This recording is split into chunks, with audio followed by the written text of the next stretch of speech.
Hello, welcome to this episode of The Effects Loop. I'm your host, Jay Byrne. Today is going to be a viewer questions, comments kind of thing where I talk and I comment and, you know, that kind of stuff.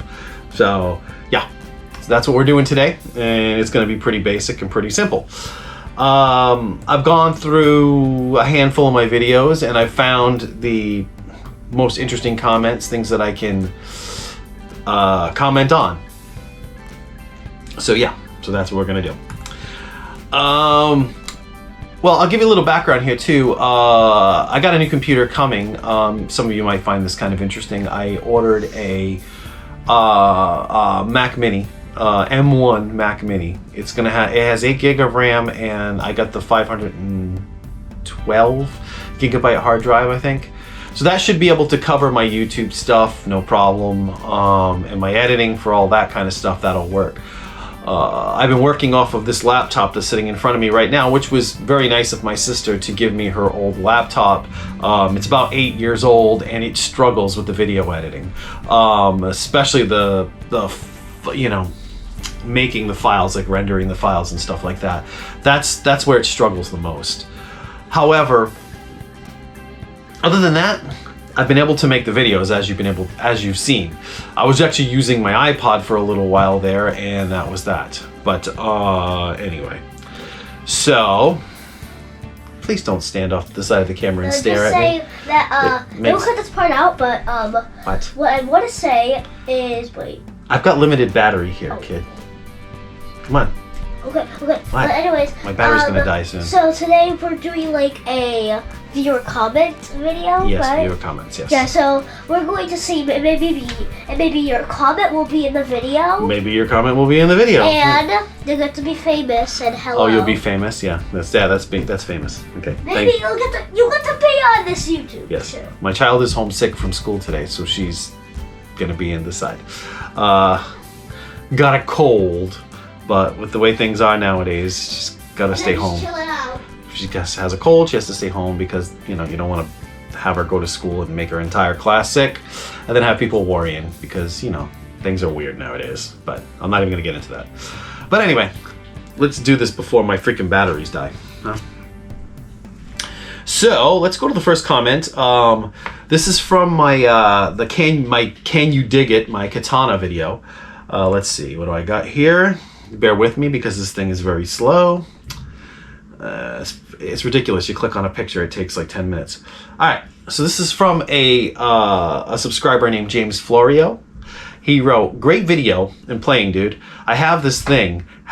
I have this thing." He's talking about the katana artist. Had the artist MK1 and 2 and have never regretted not having any tube amps. Also, I have never used BTS, which I'm assuming he means the software. Oh, the tone software, Boss tone software. I use the knobs and get any sound needed. By the way, that Marshall sound that I was trying to get out of the amp that I actually got is achieved by brown channel with gain below noon, red booster, which is distortion, variation on for a bright fizzy sound. That's actually a really good point. The clean is also much better with the variation on. I agree with that. I can get super clean and ambient full bore metal or scorching lead sounds just by using the panel. Also, the deep cab resonance has more gain and punch. Just turn bass and treble down below 11 o'clock. Happy playing. All right. So he's using the deep setting on the front. I've tried the deep setting actually, and I found that yeah, it does work for certain things. It's more of a scooped sound. I kind of like the modern one the best. I'm not a fan of the vintage setting at all, really. I did a short with me getting like a slash sound, was like a Marshall sound, and honestly, I had the brown channel just below noon. I didn't have any booster on it. It actually sounded fine without it. Didn't try it with the variation. That might be an interesting little trick, a little thing to try. And he says the clean is much better with the variation on. You know, I haven't actually tried that in a while, but when I first tried it, I did notice that it actually gave it a little bit more sparkle in the high end. Because of the Celestion speaker, the greenback that's in it, it can get a little dark. So yeah, he's probably right about that. So yeah, thanks for the comment, James Florio. I appreciate it. All right, so let's go to comment number 2. This one is from the same video, the Katana video, Can You Dig It? So MKRJ, whoever that is, wrote, thanks for the review, best piece of gear I ever bought, ... an amp stand. Makes dialing in an amp sound far more consistent and easy. I like this comment because it pointed out an obvious thing to me, the whole thing about the amp stand. Yeah, an amp stand made a huge difference, especially with certain types of amps. Amps that tend to be bassier right on the floor, like I said in the other video. I forget one video. I talked about this in one of my other videos. Oh, I talked about this in the video where I was talking about the Katana with the amp stand. It just sounds so much better on the stand. Like when you got it low to the floor, for some reason, it just doesn't sound as good right on the floor like that. So, yeah, cool. I agree. I think it sounds a lot better on the floor, and yeah. So, not much more I can say about that, but I thought that was an interesting comment that somebody commented on the amp stand as well. I got a few other comments about the amp stand as well, that the amp stand made a difference. So, like if you're buying one of these amps, I actually would suggest the amp stand for anybody buying one of these amps, because no matter what room you're in, you're going to pretty much get the same sound out of the amp on the stand. On the floor, it's going to vary depending on your room.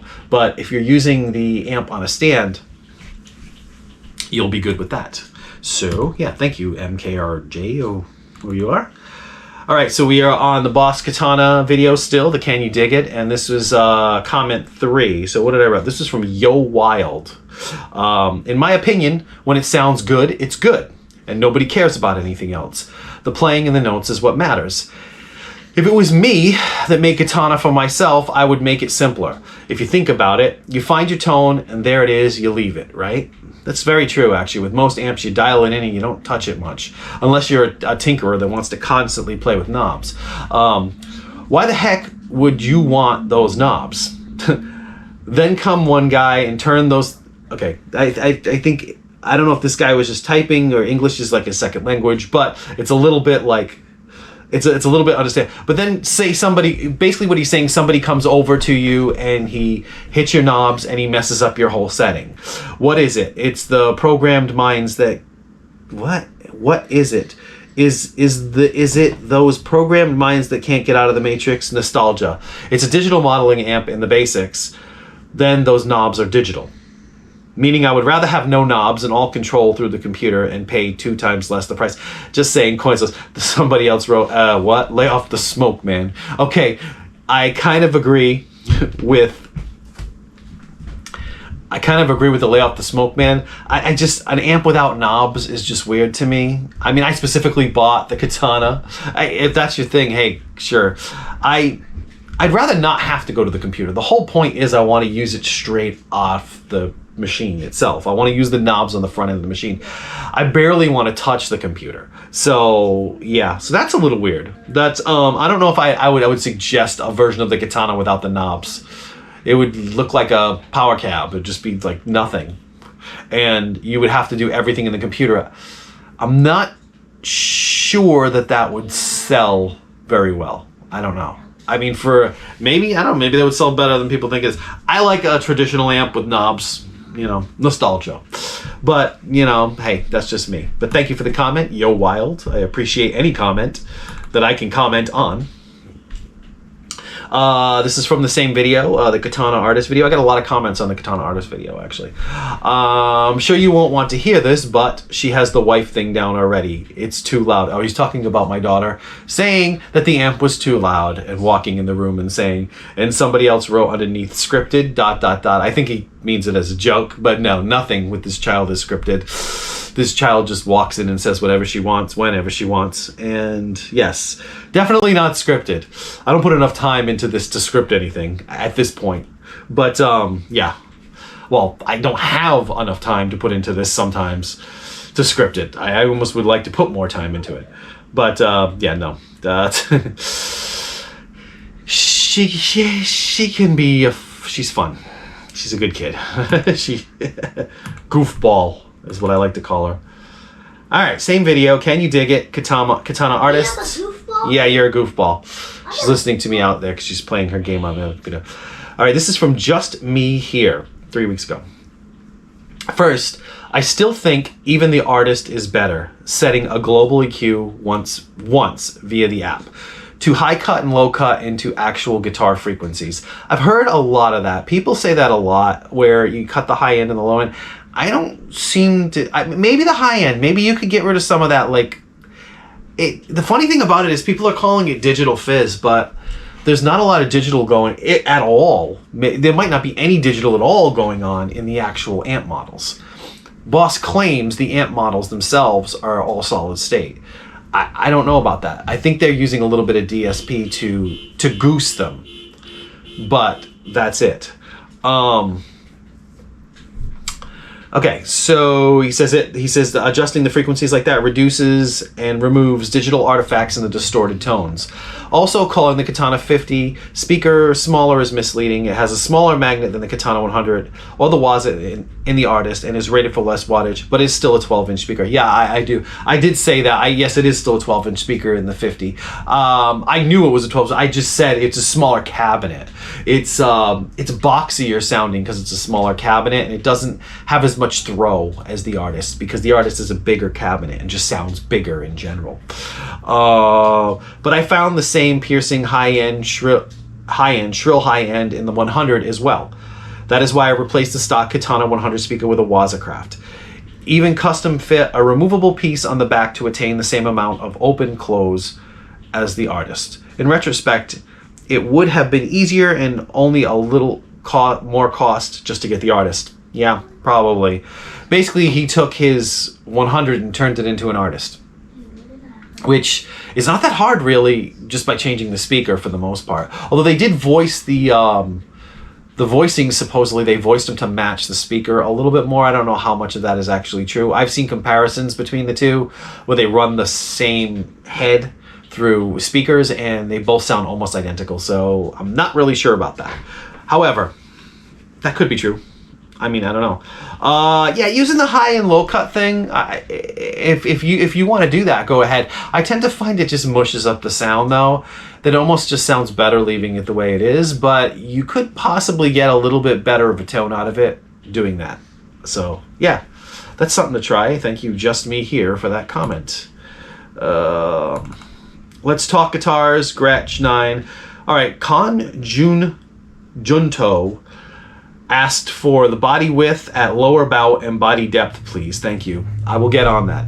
I don't have that right now, and I don't feel like getting up and getting a ruler. But I will get on that, and I will get that comment to you. I got to figure out how to measure this thing. I guess with Gretsch is a big deal with a lot of people is how thick they are and how big the body is, because that's kind of a thing, you know, the big body guitars.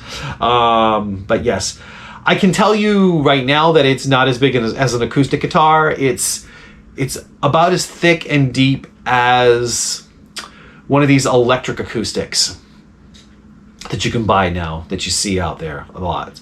Without actually giving you actual numbers, I would say it's about as thick and deep as like those smaller body acoustics that you can get now that people use electrically, that are popular, like, you know, electrically.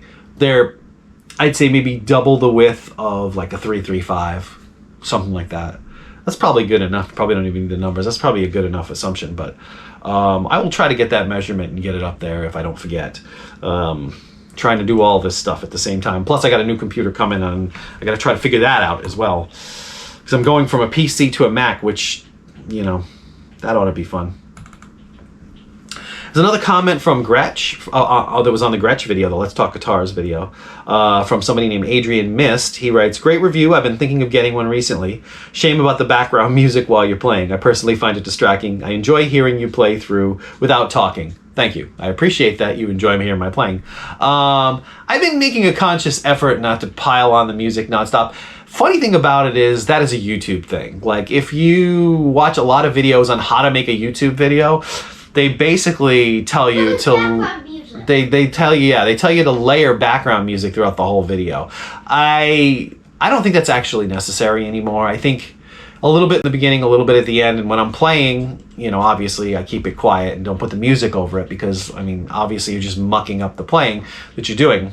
From a filmmaking standpoint, I've made a couple movies, and yeah, you tend to use a lot of background music. You're always trying to like it's just a thing. It keeps things from being boring, you know. But you got to make sure you balance it right, because if you don't balance it right, then people are having a hard time hearing the dialogue, which is what I try. I've been bringing the music down a little bit lower to try to kind of counteract that. But yes, thank you for the comment, and it's always constructive criticism. Criticism is always appreciated. I don't have a problem with that. So now we're on the Let's Talk Guitars, the Les Paul video. This is a comment from that video, from a user named Blackened Dystopia. He writes, I used to sell these guitars at a guitar shop about 8 years ago. This same model was equipped with Gibson pickups and came in a hard case. Interesting. And it was so affordable. Now they come in a soft case, and they changed the pickup to Epiphone Pro Buckers. You know what's interesting? I wonder if I have the one with Gibson pickups, because my Epiphone Les Paul, I bought before they announced this whole inspired by Gibson thing. Hi. Before they announced the whole inspired by Gibson thing. And at that time, there wasn't much information about what was in there as far as pickups and that kind of stuff was concerned. It was an Epiphone, and it looked like a Les Paul Custom, and I didn't think twice about it. And then when they started doing the inspired by Gibsons, I checked the specs. I didn't take the pickups out and look at them, but I checked the specs on my guitar, and they seemed to match the specs for the inspired by Gibsons. And I was reading that basically my guitar was like the very beginning of that whole inspired by Gibsons line. However, this says about 8 years ago. That would, it's not 8 years old, but the same model came equipped with Gibson pickups and came in a hard case. See, I did not get a case with mine. And I ordered mine through, I think I got it through Guitar Center, and I had it shipped to the house. So I actually got one in a box that was brand new. I had to unbox it and everything. So yeah, I didn't get a case with mine, which is a bummer. It would have been nice to get a hard shell case. They didn't even come with a soft case. I don't even know where these cases are coming from, because I haven't gotten a soft case with any of the Epiphones that I've gotten either. So, but yeah, man, I don't know. Maybe the pickups of mine are the Gibson pickups. I really don't know. I'd have to take them out to look, and I don't feel like taking the guitar apart. But either way, it's a great guitar, and it sounds good. And thank you for the comment, Blackened Dystopia. And it's just a good guitar. I don't know. I don't have anything else to say about it than that. It sounds good, and it does what it's supposed to do. It sounds like a Les Paul. As far as I know, it sounds like a Les Paul. All right, so this is another comment on the Les Paul video. Let's Talk Guitars. I put this one in here because I really like this comment, and this is more of just a, I just wanted to acknowledge this comment. Somebody named Lori Myers responded to me, and she wrote, bought this guitar, same color, in 2003 when I was 14. It was an incredible guitar that I played hard for years. When I was 26, I gave it away for free to somebody who was less fortunate. She writes, kind of regrets it because she could have kept the guitar. Somebody responded to her comment, somebody named Jay Lee. I have done the same thing, gave good guitars to people who are less fortunate, and I miss them, but you know something? We did the right thing. And you know what? I appreciate that. It's always nice to hear when people do something nice for somebody else. I'm kind of the person too, like if I get something better or a different thing, I mean, yeah, if I need the money, I will sell it or I'll trade it, but I've given away so much stuff. I mean, it's like if I see somebody want something or can use it or can benefit from it. For me, it was a lot of like, it was home theater equipment like Blu-ray players and DVD players. I've given them to family members, and instead of selling back some of the movies that when I tried to trade them and stuff like that, I would just give them away. Like, I'm not so concerned about the money aspect of it. I just like somebody to enjoy it and appreciate it. So I can appreciate this comment, and it's always nice to do something good for somebody. So, yeah. So, yes. I don't know. I thought that was a nice comment, and I just wanted to acknowledge it. So, there you go. Thank you, Lori Myers and Jay Lee. All right. Last comment that I could find here. I don't have as many comments to comment on. Last time, right? Yeah. Well, yeah. Because I did a lot of them last time, and I bet you like more people, like, because I think like it would be like more people were. Well, I need more subscribers. We need more subscribers to have more comments. Wait, remember? Yeah, hold on. I'll let you do it in a second. But I got a comment left, so go play. I'll call you. Wait. I'm gonna run out of battery. Yeah, wait. Real quick, before he does his comment, all right. how much people were not were not subscribed but have been watching your videos constantly, like every single day. There's like, honestly, I've got a lot of returning viewers. It says I got like 900 returning viewers and I've got like 300 and something subscribers. So if you're a returning viewer and you like this stuff, you should subscribe. Subscribe. And also ring that bell so that way you never miss another video. Right. Hit that like button and no, it's not the end of the video. Yeah, it's not the end of the video yet. So go. Let me finish. Now you are going to do the last comment. Yeah, I'm working on the last comment. Make sure, Erna, hit that subscribe button. Yeah. There you go. From the boss herself, right there. There you go. All right, this last comment I got here is from somebody named. This is on the Let's Talk Guitars video about my Stratocaster. Don is my name. Don, I was looking at that last name, is my name, and I'm like, what is that? Oh, Don is my name. That's kind of funny. So his handle is Don is my name. He wrote, if these guitars, he's talking about the classic Vibe Strat. If these guitars came set up from the factory, they would sell a lot more of them. Every one of them I've bought needed a lot of setting up, but otherwise are great instruments. Not like a 50 Strat, because I owned one, that had a 3-way switch and a 7.5-inch radius neck. And this one lacks the punch of that old guitar. I still like my classic Vibe a lot. Find it fun to play and it stands on its own merits. I agree. I've never had an actual 50 Strat, so I couldn't comment on that. But I can imagine a 50 Strat might be a little punchier, a little brighter. Probably has more to do with the pickups, maybe the wood, because they tend to be heavier guitars. The Squires, they tend to be a bit heavy. Agree 100% about the setup coming from the factory. If they came set up better from the factory, they would definitely sell more of them, because a lot of the complaints that you see about those guitars are people kind of crabbing and complaining about the fact that they've got a dud. You know, hell, I've got a bunch of videos, quite a few videos about the problems that I had when I ordered my Squires. But once you get them set up, it's not so bad. But, getting them set up is the thing. You need to get them set up. So thank you, Don is my name, for the comment, and I appreciate that. And honestly, I love the guitar. It's a great guitar. My laptop is running out of battery, so I'm going to shut it down. Yeah. But I just made the battery on this, and I'm just about, man, don't jump because you're going to shake the whole camera. But yeah, anyway. This is a simple, easy video today. I got a good video coming on Wednesday about guitars and stuff with some playing in it. So if you're into that kind of thing, I hope you watched Wednesday's video. And all right, she's dying here to say you already did your whole spiel about the subscribing. So what are we gonna say now at the end? Just see you later. See you later. Make sure you. Don't sneeze on or cough on me or anything, please. I don't need your bacteria. Okay, but thank you for watching my video, and I hope you got something out of this comments video, and I'll see you guys next time. My name's Byrne. This has been the FX Loop. Subscribe. And subscribe.